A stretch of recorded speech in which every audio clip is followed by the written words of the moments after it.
জি, ধন্যবাদ। এটা আমরা অর্গানাইজেশনে আছি জাগ্রত জুলাই। এটা জুলাইয়ের ২৫ তারিখে আমরা শুরু করেছি। ইনকিলাব মঞ্চ এবং জুলাই ঐক্য সংহতি প্রকাশ করেছে এবং তারা সহযোগিতায় আছেন। আর এটা চলবে প্রদর্শনীর এই গ্যালারি যে প্রদর্শনী যেটা আছে এটা চলবে ৩৬শে জুলাই পর্যন্ত। ৩৬শে জুলাই আমরা প্রতীকীভাবে হাসিনাকে ফাঁসির রায় কার্যকর করে এবং ফাঁসি চূড়ান্ত করে ফাঁসি দিয়ে তারপর এটা শেষ করব আমরা। এর মধ্যে অনেক আমাদের বিভিন্ন স্বেচ্ছাসেবী সংগঠন, এরপরে বিভিন্ন কালচারাল অর্গানাইজেশন এখানে আসতেছে, তাদের অ্যাক্টিভিটিসগুলি শো করতেছে। এভাবেই চলতেছে এবং আপনার প্রতিদিনই কয়েক হাজার দর্শনার্থী এখানে আসতেছে, যাচ্ছে, বিভিন্ন মিডিয়া আসতেছে, তারা দেখতেছে। এটা আমাদের উদ্দেশ্য ছিল যে যে আসলে আমরা তো বাঙালিদের জাতি, একটা আমাদের একটা অপবাদ আছে যে আমাদের বিরুদ্ধে যে আমরা আত্মভোলা জাতি আর কি।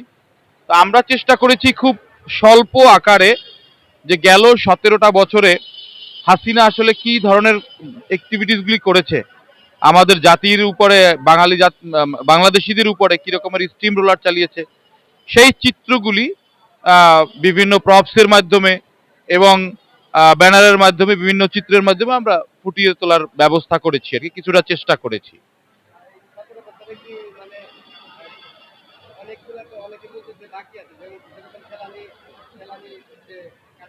হ্যাঁ, নিঃসন্দেহে। না, ফেলানি যদিও ওইখানে ছিল, ফেলানি ওখানে আছে।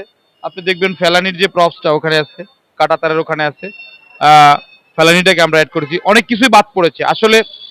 আহ, তার যে কর্মকাণ্ড ১৭ বছরে এবং উল্লেখযোগ্য কর্মকাণ্ডও কিন্তু আমরা এতটুকু স্বল্প জায়গার মধ্যে তুলে ধরতে পারি নাই। হ্যাঁ, তার যেই ফিরিস্তি, তার যেই আমলনামা, এটা যদি আসলে ব্যাখ্যা করতে হয় বা এটা চিত্রের মাধ্যমে হোক বা প্রপসের মাধ্যমে যদি আমরা তুলে ধরতে চাই, তাহলে আসলে কি বলে, মানে পুরো পল্টন জুড়ে মনে হয় আমাদের প্রদর্শনী করতে হবে। বিষয়টা হচ্ছে এই রকমের আর কি।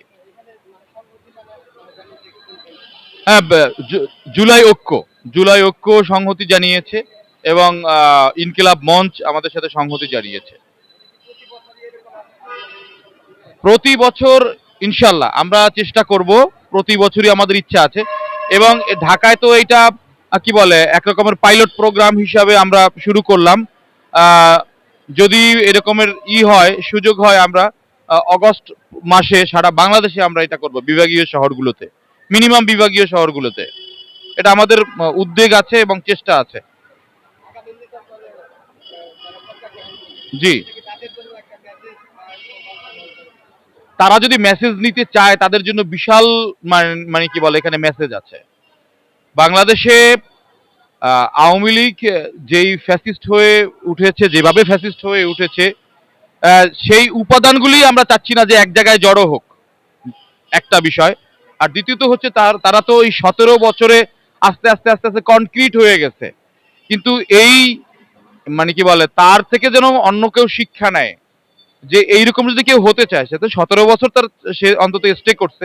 তা আমার মনে হয় ২ বছর স্টে করবে না অন্য কোনো পলিটিক্যাল পার্টি, যদি সে ফ্যাসিস্ট হয়ে ওঠার চেষ্টা করে, বা আওয়ামী লীগ যে ধর্ম, ওই আওয়ামী লীগ ধর্মে, মানে কি বলে, আওয়ামী লীগের যে মানসিকতা কেউ যদি পোষণ করে, তাহলে সে, আমার মনে হয় না যে ২ বছরে বাংলাদেশে স্টে করতে পারবে। কারণ হচ্ছে বাংলাদেশের মানুষ, আপনি দেখেন যে ইয়াং জেনারেশন, টিনেজার যারা, তাদের যে বুদ্ধিমত্তা, তাদের যেই মানসিকতা এবং তাদের যে দৃঢ়চেতা তারা, হ্যাঁ, তো মানুষ কথা বলতে শিখে গেছে এক কথায়।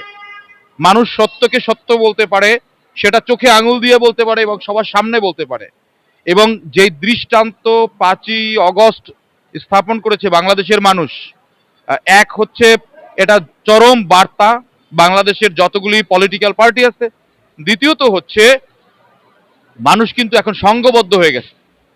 ৫ই অগস্টের পরে মানুষের যেমন আত্মবিশ্বাস বেড়েছে এবং সংঘবদ্ধ হয়ে গেছে। সো আমি বলবো কোনো পলিটিক্যাল পার্টি যাতে এই ভুলটা না করে, তাহলে তাদের অস্তিত্ব সংকট হবে। ধন্যবাদ।